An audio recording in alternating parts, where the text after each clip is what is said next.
সাগরের উত্তাল ঢেউয়ে মহেশখালীতে বন্ধ রয়েছে এলএনজি সরবরাহ। এতে চট্টগ্রামের বিভিন্ন জায়গায় গ্যাস সংকট দেখা দিয়েছে। এই মুহূর্তে নগরীর কদমতলীর ফিলিং স্টেশনের সামনে আছেন রিপোর্টার ফেরদৌস লিপি। বিস্তারিত জানতে সরাসরি যাচ্ছি তার কাছে।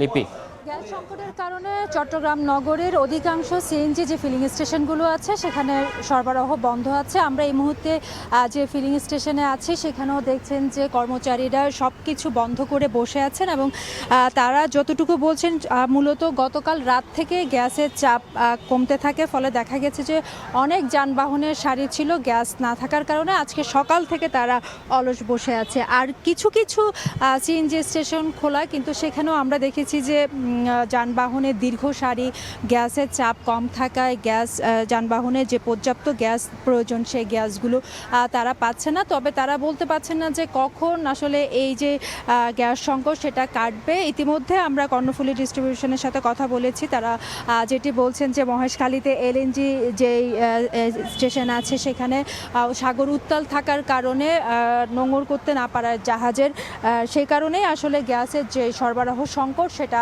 তৈরি হয়েছে এবং মূলত আবহাওয়া ঠিক না হলে এই সংকট কাটানো মুশকিল হবে বলে আমাদেরকে জানিয়েছেন। এবং একই পরিস্থিতি কিন্তু আমরা দেখেছি শিল্প কলকারখানাগুলো, আমরা বিজিএমই নেতাদের সাথে কথা বলেছি, তারা বলছেন যে বিকেলের পর থেকে গার্মেন্টসগুলোতেও আসলে যেসব গার্মেন্টস গ্যাসে চলে সেখানেও চাপ কমতে তারা দেখেছেন এবং ফলে যে উৎপাদন সেই উৎপাদন ব্যাহত হচ্ছে এবং তারা শঙ্কা করছেন যদি দ্রুত এই সমস্যার সমাধান না হয় তাহলে শিপমেন্টের ক্ষেত্রে যে জটিলতা সেটা তৈরি হতে পারে। তবে যদি আবহাওয়া যদি ভালো না হয় আসলে কতটুকু, বিশেষ করে আপনারা জানেন যে চট্টগ্রামের গ্যাসের যে সরবরাহ সেটা পুরোটাই আসলে এনজির উপর নির্ভর করে, ফলে চট্টগ্রামে এই সংকটটা বেশি দেখা দিয়েছে এবং কর্তৃপক্ষ বলছেন যে যদি আবহাওয়া ঠিক হয় তখন আসলে যে গ্যাসের সংকট সেটা কেটে যাবে। তবে আবাসিক এলাকাগুলোতে এখনো পর্যন্ত শেষ সংকট তেমন দেখা যাচ্ছে না বলে আমরা বিভিন্ন জায়গায় কথা বলে জানতে পেরেছি।